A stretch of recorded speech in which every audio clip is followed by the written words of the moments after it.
आप अपनी बीवियों के साथ हेल्प करवाएं और जितना हो सके आप रमज़ान के अंदर सवाब कमा सकते हैं। ये आप छोटी सी मेहनत है जो आप करके जन्नत कमा सकते हैं। पीछे पीछे हटो जो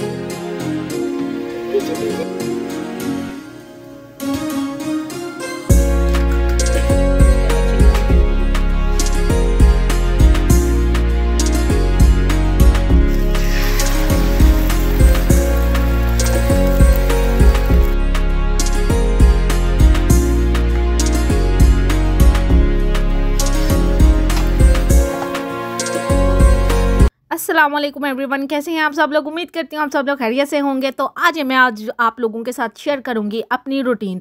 तो रूटीन कुछ स्पेशल नहीं है, सिंपल सी रूटीन है जो सारों की होती हैं। पाकिस्तानी वहाँ पराठे खाती है शहरी में, तो मैं भी पराठे खाती हूँ। हाँ, लेकिन मैं उन बंदियों में शामिल हूँ जिनको जब तक चाय ना मिले तो उनको लगता है जैसे हमने रोज़ा ही नहीं रखा है, क्योंकि चाय के बगैर ज़िंदगी हमारी अधूरी है। तो मैं भी उन्हीं चरसियों में एक चरसी पाई जाती हूँ जो चाय नाना जब तक पिए तो उसको चस नहीं आती, और जब तक चस ना आए तो ज़िंदगी का मज़ा नहीं आता। ऐसे ही है बिल्कुल।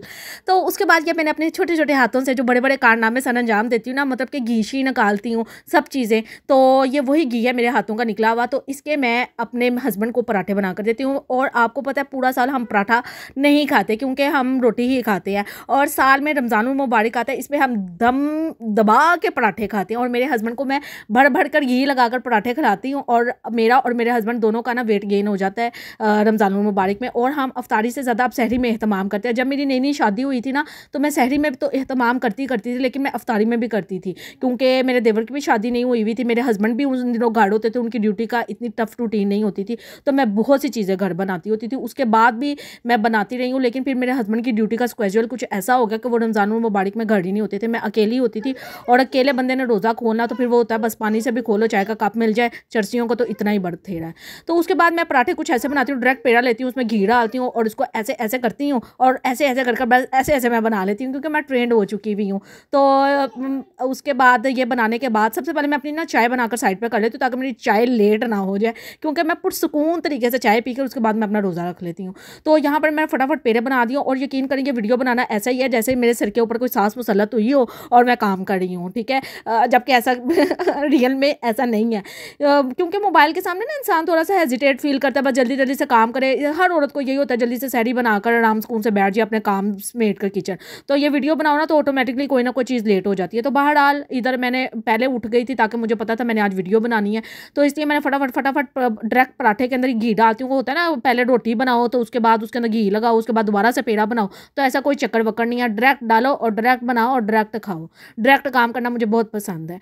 तो उसके बाद मैं ये सोच रही थी कि यार मेरे अब तक हस्बैंड क्यों नहीं उठ के आए, क्योंकि अब वो मेरे साथ ना हर काम के अंदर आकर हेल्प करवाते हैं। और आप यकीन करें, मैं ऐसा नहीं है कि मुझे प्लेट में मिला हुआ सब चीज़ें मिली है। आप लोग सोचते होंगे यार इसके हस्बैंड तो बहुत अच्छे हैं, क्या है ये तो बड़ी लकी हैं। हर चीज़ मुझे प्लेट में नहीं मिली है, मैंने बहुत स्ट्रगल किया। आगे चल के आपको अपनी ज़िंदगी के बारे में आहिस्ता आहिस्ता मामला के बारे में बताऊँगी।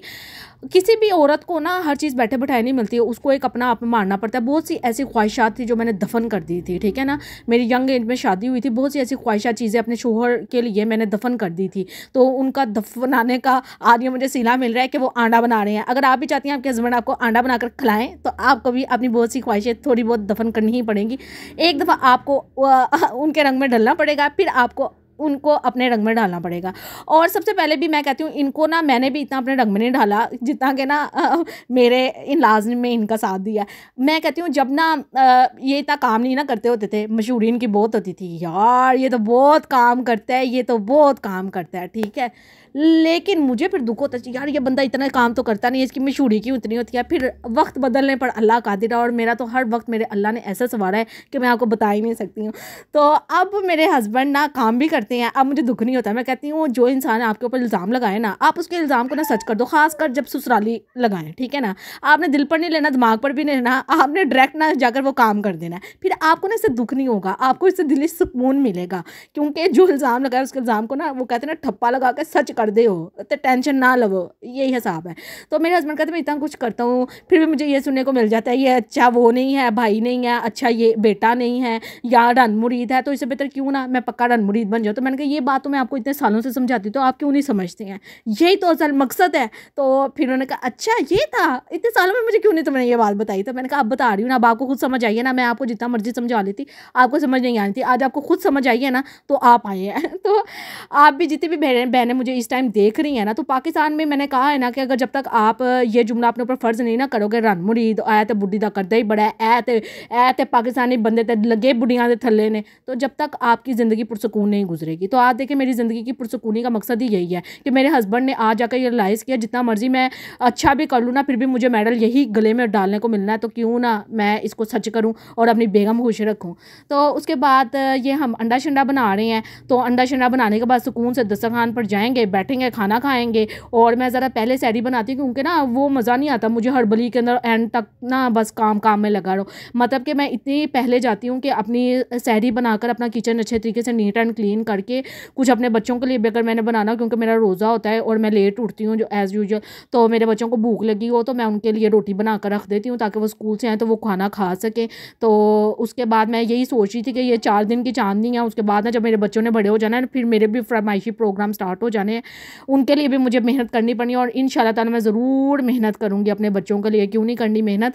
तो बस इतनी सी बातें हैं ज़िंदगी की। आगे चलकर मेरा बड़ा दिल करता है जिस तरह की मेरी ना जिन बहनों की शादी छोटी छोटी एज में हुई है, जिन्होंने थोड़ा स्ट्रगलिंग वाली लाइफ देखी है, या उनको अपनी लाइफ के बारे में सुजेशन दूँ बच्चों की तरबियत के बारे में, तो इंशाल्लाह ताला आगे चल कर मैं आपको सब चीज़ों के बारे में बताऊंगी कि मेरी कौन कौन सी ऐसी चीज़ें हैं जिनको मैंने मारा तो आज मुझे इसका नेमुल बदल मिल रहा है। मैं कहती हूँ जब इंसान बंदों से मांगना शुरू कर देता है ना तो अल्लाह पाक भी उसको ना बंदों के ही आगे कर देता है, मंगदा रह तू।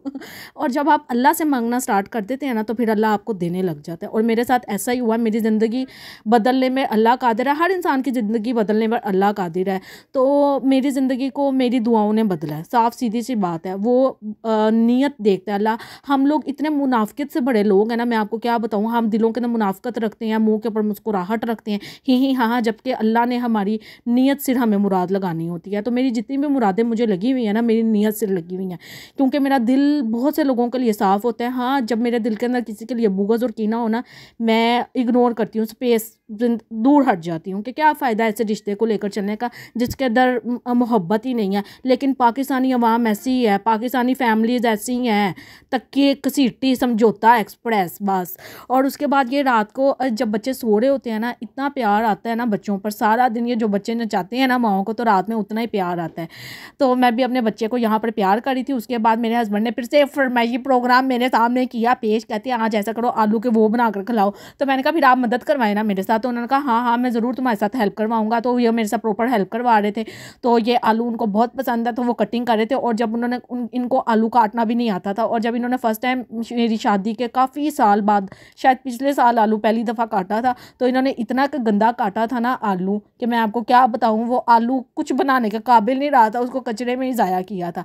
उसके बाद यहाँ पर मैं बना रही हूँ ये, और यहाँ पर मेरे बच्चे भी मुझे शदीद किस्म का तंग कर रहे थे। और मुझे यही डर होता है कि यार ये कुकिंग का काम जो है ना थोड़ा डेंजरस होता है, और मेरे बच्चे बहुत ज़्यादा इन चीज़ों से जले हुए हैं, तो मुझे डर ही लगा रहता है। और इन्होंने माँ के पास ही रहना होता है। आप देखें जितने मर्जी घर के अंदर कमरे हो ना, जहाँ पर माँ होती है ना, वहीं पर ही आपका शोहर आपको मिलेगा, जो अच्छा शोहर है। नहीं तो अच्छा शोहर, जो बुरा शोहर है आप खुद ही अंदाज़ा लगा ले वो कहाँ पर आपको मिलेगा। तो जो अच्छा शोहर है वो भी आपको अपनी बेगम के पास मिलेगा। तो बच्चे तो माँ के ही ढूंढते हैं, वो बच्चे भी माँ के पास रहते। तो मेरे बच्चे भी किचन के अंदर थे और मेरे हस्बैंड भी किचन के अंदर ही थे। तो यहाँ पर मैं बना रही थी, थोड़ा सा टाइम रह गया था, तो मैंने कहा चलें कोई बात नहीं, एक डिश बना लेती हूँ। मैंने यहाँ पर सालन भी बनाया था, क्योंकि हम सालन रोटी खाते हैं। तो यहाँ पर ये देखें, ये बच्चे ऐसे आकर तंग करते हैं। तो फिर हमने रोज़ा अफ्तार किया। और आप को बताऊँ, मुझे मैंगो मिल्कशेक बहुत पसंद था, लेकिन पता नहीं क्या हो गया, अब 2 साल हो गया मुझे ना सिर्फ स्ट्रॉबेरी के अलावा ना कोई मिल्कशेक पसंद नहीं। और मैं बहुत ज़बरदस्त स्ट्रॉबेरी का मिल्कशेक बनाती हूँ। उसके बाद यहाँ पर मैंने मिल्कशेक बनाती हूँ, सालन रोटी होती है, और यहाँ कोई एक चीज़ मैं बना लेती हूँ अगर मेरे हस्बैंड फरमाइश करें, अदरवाइज़ मैं कुछ भी नहीं बनाती। तो उसके बाद बनाती होती थी किसी टाइम में, बहुत कुछ बनाया हुआ, लेकिन अब नहीं। अब बच्चे जब बड़े होंगे ना फिर आपको दिखाऊंगी क्या क्या बनाऊंगी और क्या क्या खिलाऊंगी। तो उसके बाद जनाबे वाली यहाँ पर मेरे हस्बैंड खाना स्टार्ट करने लगे और हम दोनों मिलकर एक प्लेट में खाना खाएंगे। उम्मीद करती हूँ आप लोगों को मेरी वीडियो बहुत अच्छी लगी होगी। तो अगर अच्छी लगी है तो प्लीज़ मेरे चैनल को लाइक शेयर सब्सक्राइब कर दें। मिलते हैं नेक्स्ट व्लॉग में। खुदा हाफिज़।